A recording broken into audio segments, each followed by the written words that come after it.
Hello friends, வணக்கம். Welcome to நம்ம வீட்டு ஃபுட். இன்றைக்கி நம்ம கிச்சனில் மணத்தக்காளி கீரை துவையல் எப்படி பண்ணுறதுன்னு பார்க்கலாம். நான் இது பண்ணுறதுக்கு ஒரு பாத்திரம் அடுப்பில் வச்சுட்டு சூடானதும் ஒரு ஸ்பூன் அளவுக்கு எண்ணெய் சேர்த்துருக்கேன். எண்ணெய் நல்லா காஞ்சதும் 3லேருந்து 4 ஸ்பூன் அளவுக்கு பாசிப்பருப்பு சேர்த்துக்கலாம். பாசிப்பருப்பு நல்லா வாசம் வர வரைக்கும் வறுக்கணும். இது நல்லா வறுபட்டதும் 3 வரமிளகாய் எடுத்திருக்கேன். காரத்துக்கு தகுந்தது போல் நீங்கள் எடுத்துக்கோங்க. இப்போ இது எல்லாமே நல்லா வறுபட்டதும் வேறொரு பாத்திரத்தில் எடுத்து வச்சுட்டு அதுக்கப்புறமா நம்ம வெங்காயம் தக்காளிலாம் வதக்கி எடுத்துக்கலாம். பாசிப்பருப்பை நம்ம துவையலுக்கு சேர்க்கறதுனால ஒரு நல்ல டேஸ்ட்டு கிடைக்கும்.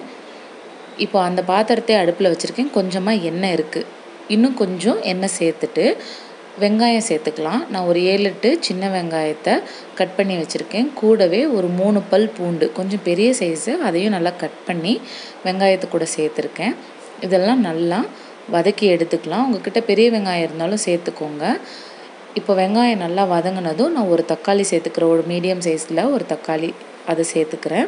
இப்போது இதெல்லாம் வதங்கிறதுக்கு நம்ம கொஞ்சமாக உப்பும் சேர்த்துக்கலாம். சேர்த்துட்டு நல்லா வதக்கி விட்டுடலாம். இந்த தக்காளி தோல் தனியாக வர அளவுக்கு நல்லா வதக்கி எடுத்துடணும். அப்போ தான் அந்த பச்சை வாசனை தெரியாமல் டேஸ்ட் நல்லாயிருக்கும். நம்ம இது கூடவே இன்னும் கொஞ்சமாக புளி ஆட் பண்ணணும். நம்ம சாதத்துக்கு துவையல் பண்ணுறோம் அப்படின்னாலே புளி சேர்த்து செஞ்சோம் அப்படின்னா தான் டேஸ்ட் நல்லாயிருக்கும்.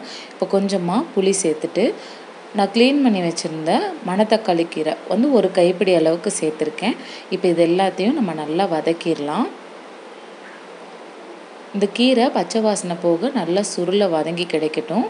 அதுக்கப்புறமா நம்ம தேங்காய் துருவல் சேர்த்துக்கலாம். நான் ஒரு 4 ஸ்பூன் அளவுக்கு துருவன தேங்காய் எடுத்திருக்கேன். அதை இந்த கீரை கூடையே சேர்த்துட்டு லைட்டாக அந்த சூட்டில் ஒரு பெரட்டினதும் அடுப்பை ஆஃப் பண்ணிடலாம். இதெல்லாம் நல்லா ஆறுனதுக்கப்புறமா நம்ம வறுத்து வச்சுருந்த பாசிப்பருப்பு, மிளகாய் கூடவே இந்த தக்காளி, வெங்காயம், கீரை எல்லாத்தையும் சேர்த்து நல்ல ஒரு துவையெல்லாம் அரைச்சி ரெடி பண்ணிக்கலாம்.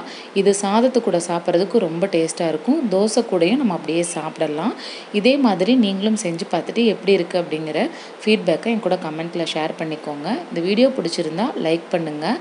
மறக்காமல் சப்ஸ்கிரைப் பண்ணி பக்கத்துள்ள பெல் ஐக்கானையும் கிளிக் பண்ணிக்கோங்க. Thank you friends. தேங்க்ஸ் ஃபார் வாட்சிங்.